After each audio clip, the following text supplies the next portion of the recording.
guys, இன்னைக்கு நம்ம 2023 release ஆன பை அஜப் அப்படின்ற ஒரு ஹாரர் மூவி தான் பார்க்க போறோம். ஸோ இப்போ அங்க கதைக்குள்ள போலாம். நீங்க பார்த்தது வாய்ஸ் மவிஷா. ஸோ மறக்காம சப்ஸ்கிரைப் பண்ணுங்க அண்ட் பெல் ஐக்கானை கிளிக் பண்ணுங்க. படத்தோட ஸ்டார்டிங்ல ஒரு கிராமத்தை காமிக்கிறாங்க. அங்க இருக்கிற மக்கள் எல்லாம் வேலை பார்த்துட்டே இருக்கும் போது இப்போ இந்த படத்தோட ஹீரோவை காமிக்கிறாங்க. அவர் அங்க இருந்த ஒரு ஆத்துல இருக்கிற மண்ணையும் கல்லையும் செக் பண்ணிட்டே இருக்காங்க. இப்போ அவருக்கு ஒரு வைரம் கிடைக்குது. அந்த வைரத்தை பார்த்தோன்னே ரொம்ப சந்தோஷப்படுறாரு. இப்போ அவரோட மனைவியை ஒரு வீட்டுக்கு கூட்டிட்டு வராரு. நான் உனக்கு ப்ராமிஸ் பண்ண மாதிரி இருமேட்டு நம்ம வாழ்க்கை அழகாக போகுது, நம்ம ரொம்ப சந்தோஷமா நிம்மதியா இருக்க போறோம்ட்டு அவங்க புதுசா வாழக்கூடிய அந்த வீட்டுக்கு வராங்க. ஹீரோயின் இப்ப பிரெக்னண்டா இருக்காங்க. இப்போ இருட்டாக ஆரம்பிக்குது. ஒரு ஆள் கையில லைட் எடுத்துட்டு நைட்டு காட்டுக்குள்ள நடந்து போயிட்டு இருக்கான். அவன் கையில ஒரு மேப் இருக்கு. அந்த மேப்பை பார்த்து நடந்து போயிட்டே இருக்கான். இப்போ அவன் ஒரு கல்லறைய பாக்குறான். அந்த கல்லறைய பார்த்தோன்னே ஒரு வழியா கண்டுபிடிச்சிட்டா அப்படின்னு சொல்லிட்டு இப்போ அந்த கல்லறைக்குள்ள இருந்த ஒரு ஆளோட மண்டையோட்ட கையில எடுத்துட்டு அவன் வீட்டுக்கு போறான். வீட்டுக்கு போய் அந்த மண்டையோட்ட வச்சு பூஜை பண்றான். அந்த மண்டையோட இவனோட தாத்தா தான். அந்த பூஜை பண்ணிட்டே இருக்கும் போது இப்போ ஒரு பானையில இலைகள்லாம் போட்டு பிரார்த்தனை பண்றான். கொஞ்ச நாள் கழிச்சு பார்த்தா இலைகள் எல்லாம் பணமாயிடுச்சு. திரும்பவும் பாக்குறோம், திரும்பவும் பழைய மாதிரி இலையாவே மாறிடுச்சு. தாத்தா, நான் உனக்காக இவ்வளவு கஷ்டப்பட்டு பிரார்த்தனை பண்றேன், ஏன் அப்படி ஏமாத்துற? எனக்கான பணத்தையும் பொருளையும் நீ தா.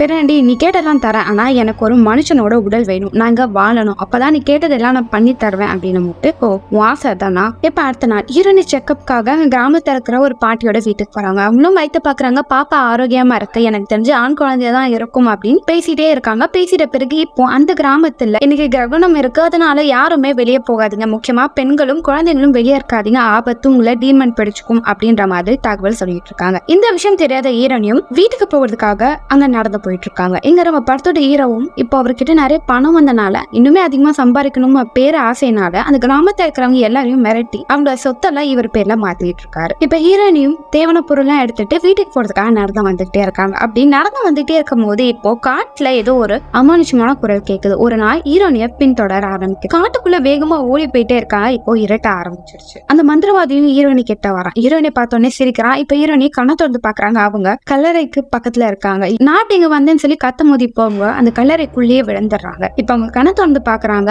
அந்த இடம் சிவப்பா இருக்கு. எங்க இருக்கும் தெரியாம சுத்தி முத்தி பாத்துட்டே இருக்கும்போது அங்க அந்த மந்திரவாதியோட தாத்தா இருக்கா. அந்த பொண்ணு கிட்ட தப்பா நடந்தாக முயற்சி பண்ணிட்டு இருக்காங்க. அதே நேரத்துல இங்கே ஹீரோவும் தன்னோட மனைவி பணம் காட்டுல தேடிட்டே இருக்கும்போது இப்ப அவங்களோட அழுகிற சவுண்ட் கேக்குது. என் மனைவி எங்கதான் இருக்காங்க சொல்லி வேகமா ஓடி போய் பார்த்தாங்க. இந்த கல்லறையில அவங்க படுத்துக்கிட்டு இருப்பாங்க. ஆனா இப்போ அவங்களோட முன்னாடி இருந்த அந்த குழந்தை இப்போ அவங்களோட முதுகை கிட்ட போயிடுச்சு. சில ஆட்கள் வந்து அவங்கள பத்திரமா கூட்டிட்டு போறாங்க. அவங்க கணவரும் எப்படி மனைவி கல்லறை கிட்ட வந்து படுத்தா அப்படின்னு சொல்லி யோசிச்சுட்டே உள்ள கூட்டிட்டு போறாங்க. அவங்களுக்கு பிரசவ வலி வந்துடுச்சு. அந்த கிராமத்துல இருக்கிறவங்க கூட்டிட்டு வந்து பிரசவத்துக்கான வேலைகள் பண்ணிட்டு இருக்காங்க. இங்க ஹீரோவும் அங்க இருக்கிற ஆட்களை பார்த்து என் மனைவிக்கு நடந்த விஷயத்த பத்தி வெளியே யார்கிட்டயும் சொல்லக்கூடாது, சொன்னீங்கன்னா உயிரோட இருக்க மாட்டீங்க அப்படின்னு சொல்லி மிரட்டிட்டு இருக்காரு. ஹீரோனிக்கு மருத்துவம் பார்த்துக்கிட்டு இருக்க பாட்டிக்கு ரொம்ப வித்தியாசமா தெரியும். இவங்களுக்கு ஏன் வியாச்சுன்னு சொல்லி பின்னாடி இருந்து அந்த குழந்தைய எப்படியோ இழுத்து முன்னாடி வர வச்சிருக்காங்க. அதுக்கடுத்து பிரசவம் பண்ண ஆரம்பிப்பாங்க. ரொம்ப கஷ்டப்பட்டு முயற்சி பண்ணி அவங்களுக்கு குழந்தையும் வெளியே வந்துடும். ஆனா அந்த குழந்தைய சுத்தி ஒரு ஷீட் மாதிரி இருக்கும். இதை பார்த்து அந்த பாட்டியும் இதை எடுத்துட்டு போய் வெளியே இருக்கிற இந்த கிரகணம் வெளிச்சம் படுற மாதிரி வை அப்படின்னு சொல்லிடுவாங்க. அங்கிருந்து ஒரு லேடியும் அந்த குழந்தைய எடுத்து போய் வெளியே வச்சிருக்காங்க. அந்த குழந்தை கத்த ஆரம்பிக்குது. அங்க வேலை பார்த்திருக்க அந்த லேடியும் குழந்தைங்க தானே வச்சு எங்க காணாம தேடி பார்த்தா குழந்தை வேற ரூம்ல இருந்து அழுகிற மாதிரி குரல் கேது. போய் பார்த்தா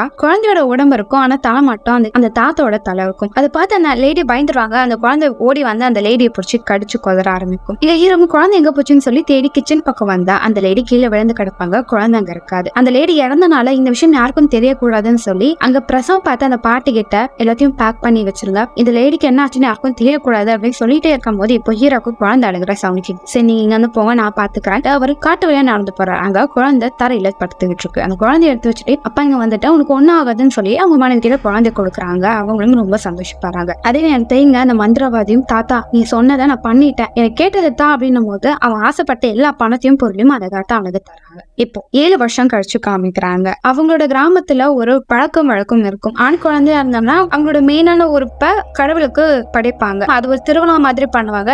இப்ப ஹீரோட பையனை காமிக்கிறாங்க. அவன் ரொம்ப சைலண்டா சிரிச்சுட்டே அங்க வரான். இப்போ அந்த கிராமத்துல ஒரு பூஜைகள்லாம் பண்ணிட்டு இருப்பாங்க. சில பேர் உட்காந்து வித்தெல்லாம் பண்ணிட்டு இருக்காங்க. அந்த பையன் பார்த்து சிரிச்சுட்டே இருக்காங்க. இப்போ அந்த மந்திரவாதி அவன் கையில இந்த கயிறை போட்டு தடவிட்டு இருக்கான். அந்த பையனோட கண்ணு டக்குன்னு வெள்ளையா மாறுது. அங்க கத்திய வச்சு விளையாட்டு காமிச்சிருந்த ஆட்கள்லாம் டக்குன்னு தன்னறியாமலே அவங்களோட நாக்கு கையெல்லாம் வெட்டிக்கிறாங்க. அந்த ஊர் மக்கள் பயந்து போய் அவங்கள ஹாஸ்பிட்டல் கூட்டிட்டு போறாங்க. ஹீரோக்கு எதிராக அந்த கிராமத்துல வேறொருத்தரும் எலெக்ஷனுக்கு நிக்கிறாரு. அவரும் இந்த ஃபங்க்ஷனுக்காக வந்திருப்பாங்க. இதை பார்த்த ஹீரோவும் நீங்க வரமாட்டீங்கன்னு நினைச்சீங்க, நீங்க எப்படி வந்தீங்கன்னு போது இங்க பாருங்க, நான் உங்களுக்கு ஆப்போசிட்டா எலெக்ஷனை நிக்கிறது உண்மைதான், ஆனா நான் ஒன்னும் உங்க எதிரி கிடையாது, நானும் உங்களோட ஃப்ரெண்டு தான். இந்த ஊர் மக்களுக்கு நான் என்னால கொஞ்சம் நல்லது பண்ணணும் தான் எலெக்ஷனை நிக்கிறேன் அப்படின்னும் போது ஹீரோ இங்க பாருங்க, ரொம்ப விஷயமா நான் இந்த கிராமத்துல இருக்கேன், இந்த ஊருக்கு எது நல்லது கெட்டதுன்னு எனக்கும் தெரியும், நான் தான் கண்டிப்பா இந்த எலெக்ஷனை ஜெயிப்பேன் அப்படின்னு பேசிட்டே இருக்கும் போது ஹீரோனையும் போதாங்க நம்ம வந்து விஷயத்த பார்க்கலாம் வாங்க அப்படின்னு சொல்லி கெஸ்ட் எல்லாரையும் உள்ள போயிட்டு போறாங்க. அந்த பையனை உட்கார வச்சு அதுக்கான வேலை பண்ணும்போது இப்போ அங்க இருந்து ஒரு ஆள் அவரோட கத்தி எடுக்கிறாரு. கத்தி டக்குன்னு வளைஞ்சு போயிடுது. ஹீரோ பார்த்து உங்க பையன் ரொம்ப ஸ்ட்ராங் தான், கத்தியை வளைஞ்சிடுச்சு, எனக்கு தெரிஞ்சு இவன் உடம்புக்குள்ள ஏதோ இருக்கு அப்படின்னும் போது இப்போ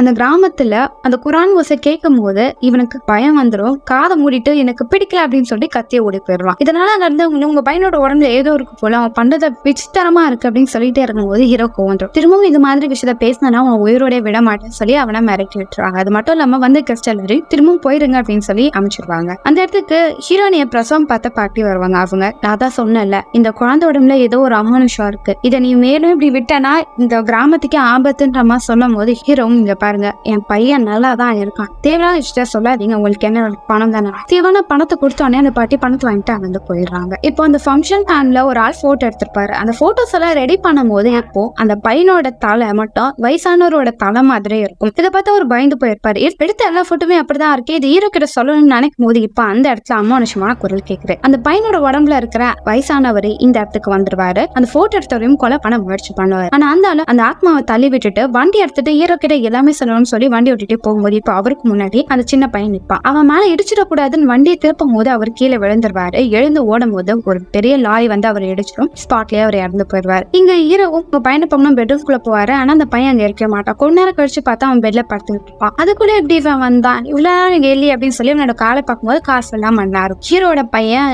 ஸ்கூல் போயிட்டே இருக்கும்போது அங்கிருந்த பசங்க பார்த்து எங்களுக்கு எல்லாம் அந்த பூஜை நடந்துச்சு, ஆனா உனக்கு மட்டும் நடக்கல, நீ ஒரு டீமனோட குழந்தை அப்படின்னு சொல்லி அவனை புல்லிங் பண்ணிட்டே வருவாங்க. இப்போ அங்க ஒரு சின்ன பொண்ணு இருப்பான். அவ ஹீரோக்கு ஆப்போசிட்ல ஒருத்தர் எலெக்ஷன் நிக்கிறாருல, அவரோட பொண்ணு தான் இவ. இவளும் ஹீரோட பையனும் பெஸ்ட் ஃப்ரெண்டு. என் ஃப்ரெண்ட் என்ன புல்லிங் பண்றீங்க தள்ளிங்கடான்னு சொல்லிட்டு எல்லாரும் தள்ளி விட்டுட்டு அவன் நடந்து போயிட்டு இருப்பா. இப்ப அங்கிருந்து ஒரு பையன் பாம்பு எடுத்துட்டு வந்து அந்த பொண்ணை மேல தூக்கி போட்டுருவான். இதனால பயந்து போன அந்த பொண்ணு கீழே விழும் போது தண்ணியில அடிச்சுட்டு போவா. ஆனா அந்த குட்டி பையன் எப்படி அந்த பொண்ணை காப்பாத்திடுவா. இப்ப ஹீரோட பையனும் அந்த குட்டி பொண்ணும் வீட்டுக்கு போவாங்க. அந்த குட்டி பொண்ணோட அப்பாவும் என்னமாச்சு ஏன் நனைஞ்சிட்டு வந்திருக்க, சேவா அந்த பையனை கூட்டிட்டு வா அப்படின்னு சொல்லிட்டு அவனுக்கான உடையை கொடுத்து சாப்பிட சொல்லுவாங்க. சாப்பிடறதுக்கு முன்னாடி அவங்க ப்ரே பண்ணுவாங்க. அப்படி ப்ரே பண்ணும்போது அந்த பையன் மட்டும் சைலண்டா இருப்பான். இப்போ அந்த குட்டி பொண்ணோட அப்பாவோட ஃப்ரெண்ட் ஒருத்தர் இருப்பார். இப்ப அவரும் நீயும் ப்ரே பண்ணி சாப்பிடு அப்படின்னும் போது எனக்கு அது பண்ண தெரியாது. அப்படியா சரி நான் சொல்றேன் திருப்பி நீ சொல்லு அப்படின்னும் போது அதே நேரத்துல இங்க அந்த மந்திரவாதி அவங்களோட ஆட்கள் கிட்ட பேசிட்டு இருக்கும்போது திடீர்னு தலைவலிக்க ஆரம்பிச்சிட்டு ரூமுக்குள்ள ஒருவரை அவங்க தாத்தாவும் இங்க பார் சீக்கிரமா என்ன காப்பாத்து, இப்போ ஒரு சம்பவம் நடக்க போகுது, அதனால நான் அந்த பையனோட உடம்புல போகாத மாதிரி நடக்க போகுது, ஏதாவது பண்ணுன்னு சொல்லும் போது அவனும் பிரார்த்தனை பண்ணிக்கிட்டே இருப்பான்.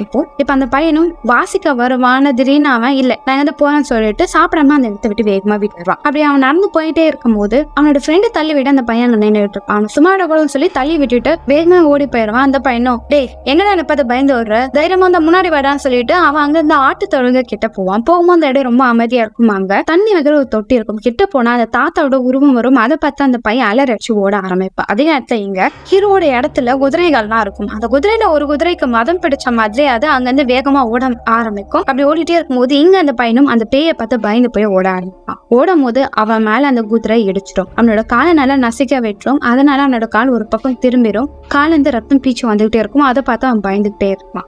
ஹீரோட பையன் வீட்டுக்கு வருவான். அவங்க அம்மாவும் என்ன வச்சு சரிவா சாப்பிடலான்னு நான் சாப்பிட்டேன் நான் விளையாட போறேன் அப்படின்னு சொல்லிட்டு அவன் சைக்கிள் ஓட்டி விளையாடிக்கிட்டு இருப்பான். அவங்க அம்மா சாப்பிட்டியா எங்க அப்படின்னு சொல்லி டைனிங் டேபிள பார்த்தா சாப்பிடலாம் சிந்தி வச்சுட்டு இருக்கும். ஒழுங்கா சாப்பிட மாட்டான். என்னடா இப்படி பண்ணிருக்க அப்படின்ட்டு அவங்க அம்மா அதெல்லாம் அரேஞ்ச் பண்ணும்போது இப்போ அந்த குட்டி பையனோட ஃப்ரெண்டோட அம்மா வருவாங்க. அவங்க உங்க பையன் ஆடையை வீட்டுல வச்சுட்டு வந்துட்டா இருந்தாங்க அது ஒண்ணு சாப்பிட வச்சிருக்கேன்னு சொல்லிட்டு அவங்க கிட்ட ரெண்டு பேரும் வச்சுட்டு இருப்பாங்க. அந்த குட்டி பொண்ணும் நான் ஃப்ரெண்டை பார்க்க போறேன்னு சொல்லி அவங்க கிட்ட பேசுறதுக்காக போவான். சைக்கிள் ஓட்டிட்டே இருக்கும்போது அவனுக்கு ஒரு வித்தியாசமான குரல் கேட்கும். வாசனை வீசுன்னு பார்த்தா அங்க ஆடுகள்லாம் உயிரோட மேய்ஞ்சிட்டு இருக்கும். அந்த ஆட்டுல ஒரு ஆடை கடிச்சு ரத்தத்தை குடிக்க ஆரம்பிப்பான். இங்க அந்த பொண்ணு வருவா. எங்க அந்த பையன் காலம் தேடிட்டே இருக்கும்போது அவன் பின்னாடி வந்து நிற்பான். வாய் ஃபுல்லா ரத்தமா இருக்கும் தொடச்சிருவான். அவனுக்கு நான் சைக்கிள் ஓட்ட சொல்லி தரேன்னு சொல்லிட்டு அந்த பொண்ணை உட்கார வச்சுட்டு வேகமா சைக்கிள் தள்ளியே விட்டுக்கிட்டே இருப்பான். நடுவில் ஒரு கிணறு இருக்கும். அந்த பொண்ணு எனக்கு பயமா இருக்குங்க நான் இருக்கல நீ ஏன் பயப்படுறேன்னு சொல்லிட்டு வேகமா சைக்கிளை தள்ளி விடுவான். அந்த பொண்ணு கூட கிணத்துல விழ விழுந்துருன்னு நினைச்சு பயப்படுவான். ஆனா அவன் காப்பாத்துறான். நான் அதை சொன்னல, எனக்கு அது பயப்படாத, நான் உனக்கு காப்பாத்துவேன், நான் ஃப்ரெண்ட். அதே நேரத்துல இங்க அந்த குட்டி பொண்ணோட அம்மாவும் நீங்க ப்ரே பண்ணுவீங்களா? அனுமதி இல்ல, நான் ப்ரே பண்ண மாட்டேன், எனக்கு குரான்லாம் படிக்க தெரியாது அப்படின்னும் போது கவலைப்படாதீங்க, நான் உங்களுக்கு சொல்லி தரேன் போது அப்படியா சரி நான் உங்க கூட வரேன் வாங்க அப்படின்னு சொல்லிட்டு இவங்க ரெடியாகி கிளம்புவாங்க. அப்போ டக்குன்னு ஹீரோங்க வந்துருவாங்க. எங்க போறீங்க? இல்ல நான் குரான் படிக்க கத்துக்கலாம்னு நினைக்கிறேன், அதான் எங்களோட வீட்டுக்கு போறான் போது இவங்க பேசிட்டே இருக்கும்போது திடீர்னு அங்க ஒரு ஆள் வேகமா ஓடி வருவான். ஐயா, நம்மளோட குதிரையில ஒரு குதிரை வேகமா ஓடும் போது உங்க பையனோட ஃப்ரெண்டோட காலை இடிச்சிடுச்சு, அவனோட கால் அடிபட்டுடுச்சு, இப்ப அவன் ரொம்ப வழியிலே துடிச்சுக்கிட்டு இருக்கான போது இதை கேட்டா அவங்க மனைவி ஐயோ பாவம், நம்மளால முடிஞ்ச ஏதோ உதவி அந்த பையனுக்கு பண்ணணும் போது ஆமா எனக்கும் புரியுது, கண்டிப்பா அதை நான் பண்ண பக்கத்து லேடி நானும் உங்க கூட வரேன், அந்த பையனோட நிலைமையை பார்க்கலாம் போது இவருக்கு கோவம் வந்துடும். உங்களோட புருஷன் மாதிரி நீயும் எங்களோட விஷயத்துல மூக்க நடிக்காத, உன் வேலை என்னவோ அதை பாருன்னு அவர் கத்தி விட்டுருவாரு. இங்க ஹீரோனையும் அவங்களும் அந்த பையனோட காலை பார்க்க போவாங்க. அந்த பையனோட கால் பயங்கரமா அடிபட்டிருக்கும். அவங்களால முடிஞ்ச உதவி அவங்க அப்பா அம்மாக்கு பண்ணுவாங்க. அந்த பையனை பக்கத்துக்காக ஹீரோனி போவான். அந்த பையனும் தூக்கத்திலேயே ஒரு விஷயத்த வளரிட்டு இருப்பான். உங்க பையன் உண்மையான பையன் கிடையாது, அவன் ஒரு டீமன், அவனுக்குள்ள ஒரு டீமன் இருக்கு அப்படின்னு கத்திக்கிட்டே இருக்கும் போது ஹீரோனிக்கு ரொம்ப ஆச்சரியமா இருக்கும். அவங்கள வேக வேகமா வீட்டுக்கு வந்து அவங்க பையன் கிட்ட உன் ஃப்ரெண்டுக்கு அடிப்பட்டதுல ஞாபகம் இருக்கும் அவனுக்கு, நம்ம அடிப்பட்டதா அவனுக்கு எனக்கு தெரியாது, போய் சொல்லாத, நான் பார்க்க போனேன், அவன் பெரிய சொல்லிட்டு இருக்கான், நீ ஏதோ ஒரு விஷயத்த என்கிட்ட மறைக்கிற, உண்மையை சொல்லு அப்படின்னு சொல்லி அவனை பிடிச்சி கத்திக்கிட்டே இருக்கும்போது அந்த இடத்துக்கு ஹீரோ வந்துட்டாரு. ஏன் அவனை பிடிச்சி திட்டுற, அவனுக்கும் அதுக்கும் எந்த ஒரு சம்மந்தமும் இல்ல, அந்த பையன் வேகமா ஓடி வந்து அவங்க அம்மாவை கட்டி கொடுப்பான், இதுக்கும் எனக்கும் எந்த சம்மந்தமும் இல்லம்மா, உண்மையா இருந்தா நான் அவங்ககிட்ட சொல்லியிருப்பேன்ல அப்படின்னு சொல்லி அவன் பேசுவான். முன்னாடி ஒரு விஷயம் நடந்திருக்கும், இவன் ஆட்டை கடிச்சு அதை ரத்தத்தை குடிச்ச விஷயம் அவங்க அப்பாவுக்கு தெரிஞ்சிருக்கும். ஆனா அவர் அந்த விஷயத்தை யார்கிட்டயும் சொல்லாம மறைச்சிருவாரு. நைட்டு ஹீரோவும் சில ஆட்களை கூப்பிட்டு வச்சு இந்த எலெக்ஷன்ல நான் ஜெயிக்கணும், எவ்வளவு பணம் வேணும்னு கேளு, அந்த பணத்தை இங்க இருக்க எல்லா மக்கள்கிட்டும் கொடுத்து எனக்கு ஓட்டு போட நீ சொல்லணும் அப்படின்னும் போது ஐயா எல்லாருமே பணத்து மேல ஆசைப்பட மாட்டாங்க ஐயா அப்படின்னும் போது அதே இடத்துல அங்க ஒரு ஆள் வருவான். நீங்க வின் பண்றதுக்கு நான் உங்களுக்கு உதவி பண்றேன்னும் போது யாருன்னா அந்த மந்திரவாதி தான். யார நீ? நான் அந்த ஊர்ல இருக்கிறவன் தான். சரி நீ எதுக்கு எனக்கு உதவி பண்றோம், நான் வின் பண்ணா அதனால உனக்கு என்ன லாபம் இருக்கு அப்படின்னும் போது இங்க பாருங்க, உங்க ஆப்போசிட் எலெக்ஷன்ல நிக்கிறாருல அவர் எனக்கு சுத்தமா பிடிக்காது, அவர் வந்தா எனக்கு கிராமத்தையே அவர் இஷ்டத்துக்கு மாத்திடுவாரு, நீங்க வின் பண்ணணும், அதுக்காக நான் என்ன வேணா பண்றேன், அவர்கிட்ட இருந்து சில பொருட்கள் எல்லாம் காமிப்பார். இதை பார்த்த ஹீரோக்கும் கோவம் வந்துருங்க பார், அவன் என்னோட எதிரி, எலெக்ஷனை நான் அவனை பாத்துக்கிறேன், நீ மூக்கன் வலிக்காத, நீங்க வந்து போ அப்படின்னும் போது அப்புறம் உங்க இஷ்டம். இப்ப வேகமா ஒரு ஆள் ஓடி வருவான். ஐயா ஊர்ல எல்லாம் சொல்றாங்க அந்த சின்ன பையனோட கால அடிப்பட்டது காரணம் உங்க பையன் தான், உங்க பையனோட உடம்புல ஒரு டீமன் இருக்கு, அதுதான் எல்லாம் பண்ணதுன்னு ஊர் மக்கள் எல்லாம் சொல்லிக்கிட்டே இருக்காங்கன்னு போது இவரு கோவம் வந்துரும். அவனை போட்டு சம்மாடி அடிச்சுட்டு இங்க பார் மரியாதை ஓடி போயிரு, இல்லைன்னா உன உயிரோட விட மாட்டேன் போது அந்த ஆளும் கிராமத்து வழியா சைக்கிள் ஓடிட்டே போறான். அந்த குட்டி பொண்ணோட அம்மா இவங்களுக்கு குரான் இருக்கிற ஒரு வாசகத்தை எழுதி கொடுத்திருப்பாங்க, இதை நீங்க ப்ரே பண்ணுங்க, இதை படிச்சீங்கன்னா உங்க வீட்டுல எந்த ஒரு கஷ்டமும் நடக்காதுன்னு அதை படிக்கணும்னு சொல்லி அவங்க பையன் கிட்ட போவோம். அதுக்குள்ள அந்த பையன் அம்மா நான் உங்களுக்கு ஒரு டிராயிங் வரைஞ்சிருக்கேன் பாருமா, நீ நான் அப்பா 3 பேரும் அழகா இருக்கும்ல, நீங்க ரொம்ப அழகா இருக்கீங்க, உங்க அழகை என்னால வரைய முடியாதுமா அப்படின்னு சொல்லி ரைஸா அவங்க அம்மா டைஸ் வச்சு பேசுவான். இதனால அவங்க அம்மா தான் பையன் டீமன் கிடையாது மனுஷன் தான் அப்படின்னு புரிஞ்சுட்டு அவங்க எழுதி கொடுத்ததை படிக்காமலே அவங்க வச்சுப்பாங்க. இங்க அந்த ஆளும் சைக்கிள் ஓட்டிட்டு கிராமத்துக்குள்ள போகும்போது இப்ப அந்த இடத்துக்கு அந்த டீமன் வருது. வேக வேகமா அவரோட சைக்கிள் எடுத்துட்டு ஓட ஆரம்பிப்பாரு. சைக்கிளோட செயின் அறுந்தரும் தள்ளிக்கிட்டே அங்க இருந்த பாலத்து வழியா நடந்து போயிட்டு இருக்கும் போது அவருக்கு ஆப்போசிட்ல யாருமே இல்லாத ஒரு சைக்கிள் மட்டும் வேகமா வந்து விடும். பயந்து போயிடுவாரு. வயசான தாத்தா வந்து அந்த ஆளை போட்டு சம்மாடி அடிச்சு பிரிட்ஜ்ல இருந்து கீழே தள்ளி விட்டு வர்க்கே பண்றாரு. எங்க ஹீரோவும் அவங்க மனைவி கிட்ட பேசிட்டே இருக்கும்போது அவங்களும் பிரெக்னெண்டா இருக்கேன்னு நினைக்கிறேன் அப்படின்னு சொல்லும்போது அவங்க ரொம்ப சந்தோஷப்படுவாங்க. சரி அவங்க பையனை பார்க்கலாம் சொல்லி ஹீரோ அந்த பையனோட ரூம்குள்ள போறாரு. அந்த பையன் அங்க இருக்க மாட்டான். எங்க போயிட்டான்னு சொல்லி ஒரு ஒளிஞ்சு பார்த்துட்டு இருக்கும்போது இப்போ ஜன்னல் டக்குன்னு உப்படாகும். அவன் வேகமா வந்து பெட்ல படுத்துக்கிறான். இதை பார்த்து அவங்க அப்பாவுக்கு புரிஞ்சிரும் இவன் தான் ஊர்ல இருக்கிற சாவுக்கெல்லாம் காரணம்னு. அவனை அப்படியே கட்டி பிடிச்சி அவனை முதல்ல எப்படி அவர் தூக்குனாருன்னு சொல்லி அந்த விஷயத்துல நினைச்சிட்டு நீ என் பையன் தான் சொல்லி கட்டி பிடிச்சி தூங்கிடுறாரு. இப்போ அடுத்த நாள் காலை எலெக்ஷன் ஆரம்பிக்குது. ஒரு வீடா போய் எனக்கு ஓட்டு போடுங்கன்னு சொல்லி எல்லாம் கேட்டுட்டு இருக்காங்க. ஹீரோவும் அப்படியே உங்க பையனை கூட்டிட்டு போய் எல்லா எலெக்ஷனுக்காக பேசிட்டு இருக்கும் போது இங்க அந்த குட்டி பொண்ணு வந்து அந்த குட்டி பையன் பக்கத்துல உட்காரான். ஆனா இந்த விஷயம் ஹீரோக்கு பிடிக்கல. இப்ப அங்க அந்த குட்டி பொண்ணு உங்க அப்பா எலெக்ஷன்ல வின் பண்ணாருன்னா நீ என்னோட ஃப்ரெண்டா இருப்பியான்னு கேட்கும் போது நீ எப்படி உன் அப்பா வின் பண்ண என்னோட ஃப்ரெண்டா இருப்பியான்னு போது கண்டிப்பா இருப்பேன், அதே மாதிரிதான் நானும் அப்படின்னு சொல்லி 2 பேரும் பேசிட்டே இருக்கும்போது இப்போ அங்க கால் உடைஞ்ச அந்த பையன் வரான். அவன் அந்த குட்டி பொண்ணை பார்த்தோன்னே பயந்து வேகமா வீட்டுக்குள்ள போக ஆரம்பிக்கிறான். இங்க அந்த குட்டி பொண்ணும் என் அம்மா சொன்னாங்க உன்னோட அம்மா பிரெக்னெண்டா இருக்காங்க. இப்ப வேக வேகமா அவனோட வீட்டுக்குள்ள போறான். வீட்டுக்குள்ள போன உடனே அவங்க அம்மா என்னடா ஆச்சுன்னு கேக்குறாங்க. ஒன்னும் சொல்லாம பெட்ரூம்ல போய் கதவை லாக் பண்ணிடுறான். அவங்க அம்மா என்னாச்சு ஏன் கோவமா இருக்கான்னு போது வேகமா வந்து அவங்க அம்மா கட்டி பிடிச்சிட்டு எனக்கு உன்னை ரொம்ப பிடிக்குமா அப்படின்னு சொல்லிட்டு அவன் அங்க வந்து போயிடுறான். இங்க அந்த மந்திரவாதி அந்த குட்டி பொண்ணோட அப்பா சாப்பிட்ற உணவுல ஒரு மருந்தை வச்சு விட்டுருவான். இவங்க நைட்டு ப்ரே பண்ணி சாப்பிடும் போது அங்க இருந்து அவரோட ஃப்ரெண்டும் சாப்பிடாதீங்க இதுல ஒரு ஆபத்து இருக்குன்னு சொல்லி அவர் ப்ரே பண்ண ஆரம்பிப்பாரு. இப்போ அந்த உணவுல எல்லாம் விஷம் ஜந்துக்கள் இருக்கும். அதை பார்த்து அவங்க பயந்துருவாங்க. இதெல்லாம் பண்றது யாருன்னு எனக்கு தெரியும், அவனை நான் சும்மா விட மாட்டேன்னு சொல்லி அந்த உணவெல்லாம் அங்க வந்து தூக்கி போறான். இப்போ அந்த மந்திரவாதி தூங்கிட்டே இருக்கா. இப்ப அவனுக்கு வாந்தி வர ஆரம்பிக்குது. அவன் அந்த உணவுல போட்ட அந்த விஷ பூச்சி எல்லாம் அவனோட வாய் வழியா கொட்ட ஆரம்பிக்குது. அவன் பயந்து அங்கேயே கீழே விழுந்துறான். என்னையவா தாக்குறவனை சும்மா விட மாட்டேன்னு சொல்லி அவரோட போட்டோஸ் எல்லாம் வச்சு அவங்க தாத்தா முன்னாடி ப்ரே பண்ணிட்டு இருக்காங்க. அப்படியே மந்திரம் பண்ணிட்டே இருக்கும்போது இப்போ அந்த குட்டி பொண்ணோட வீட்டுல அந்த வயசான தாத்தா வராரு. அந்த குட்டி பையன் தூக்கிட்டே இருக்கும்போது வேகமா காத்தடிக்கன்னு வெளியே போய் பார்த்தா அந்த குட்டி பையன் நிற்கிறான். நீ எப்பறம் என் வீட்டுக்கு வந்த, என்ன ஆச்சுன்னு கேட்கும்போது அவனோட உண்மையான முகத்தை பார்த்து அந்த பொண்ணு பயந்து போயிடறான். நீ என் ஃப்ரெண்டு கிடையாதுன்னு கத்தும் போது அந்த பையன் வந்து வேகமா எகிரி வச்சு ஓடி போயிடுறான். எங்க ஹீரோயினும் நைட்டை ப்ரே பண்ணும்போது அவங்க கணவரும் என்ன பண்ண போறேன் போது நான் ப்ரே பண்ண போறேன் இதை பண்ணி அப்படி பண்ணது இல்லையே போது இனிமேட்டு இதை பண்ணாதான் நம்ம குடும்பம் நல்லா இருக்கும். எனக்கு இந்த சாமி மேல நம்பிக்கை இல்லை, இது எப்பவுமே நம்மளோட பிரச்சனைக்கான நல்ல தீர்வா இருக்காது அப்படின்னு அவர் சொல்லிட்டு இருக்காரு. இங்க அந்த குட்டி பொண்ணு அவங்க அப்பாட்ட நடந்த விஷயத்தையும் சொல்றான். அவங்க அப்போட ஃப்ரெண்டும் மகனேன்னு இதெல்லாம் கேட்கிறாரு. அப்போ அந்த குட்டி பையனோட உடம்புல அந்த தாத்தா தான் இருப்பாருன்னு சொல்லிட்டு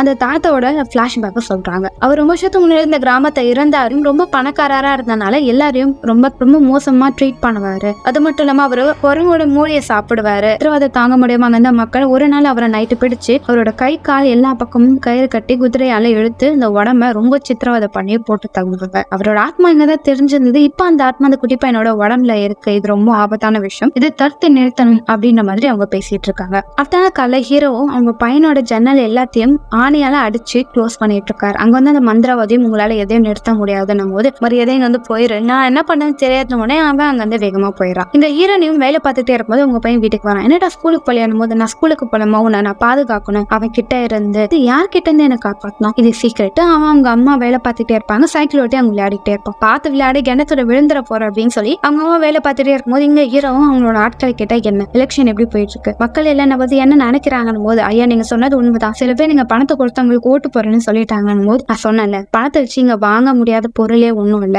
எவ்வளவு பணம் கேட்கறாங்களோ அள்ளி கொடு, எனக்கு இந்த ஓட்டுல நான் தான் வின் பண்ணணும் அப்படின்னு சொல்லி தேவையான பணத்தெல்லாம் எடுத்துக்கோ அப்படின்னு சொல்லிட்டு இருக்காரு. ஹீரோனி அவன் வேலை பார்த்துட்டே இருப்பேன். அவங்க பையன் அழகுற சமைக்க பார்த்தா அவன் கிணச்ச விழுந்துடும். அம்மா காப்பாத்துங்கன்னும் போது அவங்க நம்ம கையை கொடுத்து காப்பாத்துவாங்க. இப்போ அது அந்த வயசான தாத்தா தான் பயந்து போயிருவாங்க. கையை விடணும் போது தண்ணிக்குள்ள அப்படியே அவங்கள தள்ளி வெளியே வந்து அந்த பேய் சைக்கிள் ஓட்டிக்கிட்டு இருக்கோம். காப்பாத்துங்க காப்பாத்துங்க கத்திக்கிட்டே இருப்பாங்க. இப்ப அவங்க கூப்பிடுற குரல் வெளியே கேட்காத அளவுக்கு அந்த ஆத்மா பண்ணிடும். இப்ப அவங்க ப்ரே பண்ண ஆரம்பிப்பாங்க. ப்ரே பண்ணிட்டே இருக்கும்போது இப்போ அந்த சவுண்ட்னால அந்த பையனோட தலைவலிக்கும் என்ன காப்பாத்துங்கன்னு சொல்லி அந்த பையனும் கத்த ஆரம்பிப்பான். அவங்க அப்போ வேகமா பின்னாடி வந்து பார்த்தா அவங்க பையனோட கண்ணு அப்படியே ஒயிட்டா மாறுது, பயந்து போயிடுவாரு. கிணத்துல அவங்க மனைவி மயங்கி கிடப்பாங்க, அவங்களையும் காப்பாத்திடுவாங்க. அவங்களோட ஃப்ரெண்டும் வந்து நீங்க கவலைப்படாதீங்க, உங்க குழந்தைக்கு ஒரு பிரச்சனையும் குழந்தையும் மனைவியும் ஆரோக்கியமா இருக்காங்கன்னும் போது அவங்க மனைவியும் உங்க கணவர் கேட்ட அவன் நம்மளோட பையன் கிடையாது, அவன் உடனே ஒரு டீமன் இருக்கு, அதை நானே பார்த்தேன், அவன் தானே கிணத்துல தள்ளி விட்டான். இங்க ஹீரோ கிட்ட வேலை பார்த்தேன், பணத்தை எடுத்துட்டு போய் மக்களுக்கு கொடுக்க மாட்டான், அவனுக்கு தெரிஞ்ச ஒரு பாட்டி கிட்ட எடுத்துட்டு போய் கொடுத்துருவான். அந்த ஹீரோனுக்கு வைத்தியம் பார்த்திருப்பாங்க. நான் சொன்னல அவன் நல்லா பிளாக்மெயில் பண்ணி நம்ம பணத்தை ஆட்டையும் போடலாம், இப்ப பத்தியா இவ்வளவு பணத்தை கொட்டி கொடுத்துருக்கான், உனக்கு பாதி எனக்கு பாதின்னு சொல்லி ஷேர் பண்ணிப்பாங்க. நான் இன்னைக்கு ஒரு விஷயத்த பார்த்தேன், இந்த கிணத்துல அவங்க அம்மா கிணத்தை தள்ளி விட்டான் பாட்டிட்டு போயிட்டே, அவன் பிறக்கும் போதே தெரியும்டா அவன் மனுஷனே கிடையாது, ஒரு டீமன், அவனால எல்லாருமே சாவாங்க அப்படின்னு சொல்லிக்கிட்டே இருக்கும்போது இப்ப அந்த ஆள் சைக்கிள் ஓட்டிட்டு காட்டு வழியா நடந்து போவான். இப்ப அந்த இடத்துக்கு அந்த வயசான தாத்தா வந்து அந்த ஆளை மறுகையா பண்ணிடுவோம். அந்த பாட்டியை கொலை பண்ண வரும். ஆனா அந்த பாட்டி பயந்து போய் வேகமா ஒரு இடத்துல போய் ஒழிஞ்சுப்பாங்க. அந்த இடத்துல வந்து கதற அந்த பாட்டியை மறுகையா பண்ணிடும். அந்த கிராமத்துல இருக்கிற மக்கள் அந்த வீட்டுல டீமன் இருக்குன்னு தெரிஞ்சு எல்லாத்துல வேகமா ஓட ஆரம்பிச்சிருவாங்க. இங்க ஹீரோவும் அவனோட பையன் வீட்டுல இல்லாத விஷயம் தெரிஞ்சோடனே கண்டுபிடிச்சிட்டு வாங்க அப்படின்னு சொல்லி சில ஆட்களை கிராமத்துக்கு அனுப்புவாரு. எங்க அந்த மந்திரவாதியும் ஹீரோக்கு ஆப்போசிட்ல எலெக்ஷன்ல நிக்கிறவரை மறுகையா பண்ணணும்னு சொல்லி பிரார்த்தனை பண்ணிட்டு இருப்பார். ஏன்னா அவர் ரொம்ப கடவுள் பக்தி உள்ளவர். அவர் வந்து ப்ரே பண்ண ஆரம்பிச்சோம்னா நம்மளால மந்திரத்தை பண்ணி சந்தோஷமா இருக்க முடியாது. அந்த குட்டி பையனோட அப்பாவும் அம்மா வந்து ஹீரோட வீட்டுக்கு போயிருக்காங்க, நான் போய் அவங்களை கூட்டிட்டு வரேன், நீ பத்திரமா வீட்டுல இருன்னு சொல்லி லாக் பண்ணிட்டு வெளியே போய் பார்த்தா அந்த பையன் நிப்பா. என்னாச்சுடா உன் முகம் ஃபுல்லா ரத்தமா இருக்குன்னும் போது அந்த பையன் இப்ப அந்த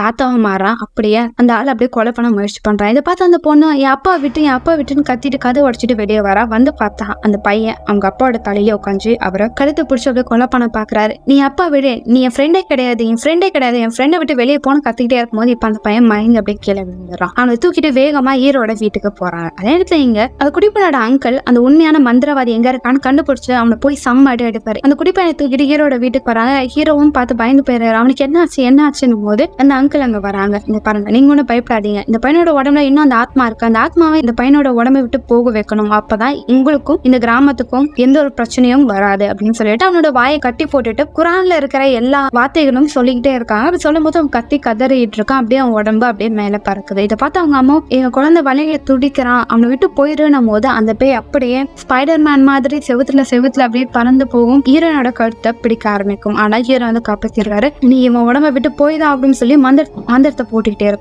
இருக்கும்போது அவங்க வழியில துடிச்சுக்கிட்டு இருப்பான். அப்படி கொஞ்சம் கொஞ்சம் அவனோட உடம்புல இருக்கிற அந்த வயசான ஆளோட ஆத்மா வெளியே போயிருக்கும். பேரனும் பயந்துட்டு காட்டு வழியா வேகமா ஓடி போவான். தாத்தா உனக்காக நான் எல்லாமே பண்ண தாத்தா, இப்ப என்ன எதுக்கு சித்திரவதை பண்ண நினைக்கிறேன், என்னை விட்டு போ அப்படின்னு கத்திட்டே இருக்கும்போது பேராண்டி உன்னை நான் அவ்வளவு சீக்கிரம் விட மாட்டேன்னு சொல்லிட்டு அவனை அப்படியே பயமுத்திட்டு அவரோட கல்லறைக்குள்ள அவன் பேரனை போட்டு தள்ளி விட்டுரும். இங்க ஒரு வழியா அந்த பையனோட உடம்புல இருந்து ஆத்மாவை எடுத்துருவாங்க. இப்போ எலெக்ஷன் முடிஞ்சிருக்கும். எலெக்ஷன்ல உண்மையாவே வின்னானது ஹீரோ தான். ஆனா ஹீரோ என்ன பண்ணுவாருன்னா, நான் ஆரம்பத்துல நிறைய தவறுகளை பண்ணியிருக்கேன், அந்த தவறுல நான் சரி பண்ணணும். அவருக்கு ஆப்போசிட்ல நின்று அவரோட ஃப்ரெண்டை காமிப்பார். நீதாரமேட்டு இந்த கிராமத்தை நல்லபடியா வழி காட்டணும். அது மட்டும் இல்லாம சில பேரை நான் அடிச்சு பிடிங்கி சித்திரவதை பண்ணி அவங்க ப்ராப்பர்ட்டியை நான் என்னோட பேரை எழுதி வாங்கிட்டேன், இதெல்லாம் உங்ககிட்ட கொடுக்குறேன், யாருக்கானதோ அதை நீங்களே திருப்பி கொடுத்துருங்க. இதுமாதிரி நான் எந்த ஒரு தப்பும் பண்ணாம என்னோட வாழ்க்கையை நிம்மதியா வாழணும்னு நினைக்கிறேன் அப்படின்ற மாதிரி அவர் சொல்லுவார். அந்த பையனுக்கான சடங்கை ஆரம்பிச்சிருவாங்க. அவனும் ஃபர்ஸ்ட் பயப்படுவான். அதுக்கடுத்து அவங்க அப்பா பயப்படாதப்பா, ரொம்ப ஸ்ட்ராங்கா இருக்கணும், இதுக்கடுத்து நம்ம குடும்பத்தை எந்த ஒரு பிரச்சனையும் வராது. இப்போ அவங்க மனைவி பிரெக்னெண்டா இருப்பாங்க. பிரசவம் பார்க்க சில ஆட்கள் வந்திருப்பாங்க. இப்போ திடீர்னு எல்லாமே கதறி ஒரு லேடி காதை பிடிச்சிட்டு வேகமா ஓடி வந்துடும். காது ஃபுல்லா ரத்தமா ஊத்தும். என்னாச்சு என் மனைவிக்குன்னு உள்ள போய் பார்த்தா இப்போ உள்ள ஒரு டீமன் அந்த குழந்தைய பிடிச்சிட்டு, நீ பெரிய தப்பு பண்ணிட்ட, தப்ப சரி செய்யணும்னா அதுக்கு எனக்கு இந்த குழந்தை வேணும், ஒண்ணு நான் அந்த குழந்தைய எடுத்துக்கிறேன், இல்லைன்னா உன் பையனை எனக்கு கொடு அப்படின்னு சொல்லிட்டு அந்த குழந்தைய தூக்கிட்டு அப்படியே மேல பறப்பாங்க. இதோட இந்த படத்தை முடிக்கிறாங்க. படத்தோட எண்டில் இந்த படத்துக்கு பாகம் 2 இருக்குன்ற மாதிரி முடிச்சிருப்பாங்க. சாஃப்ட்வேர் படம் எப்படி இருந்தது, கொஞ்சம் வித்தியாசமா இருந்திருக்கும்னு நினைக்கிறேன். அடுத்த ஒரு வித்தியாசமான படத்தை நான் உங்களை சந்திக்க வரேன்.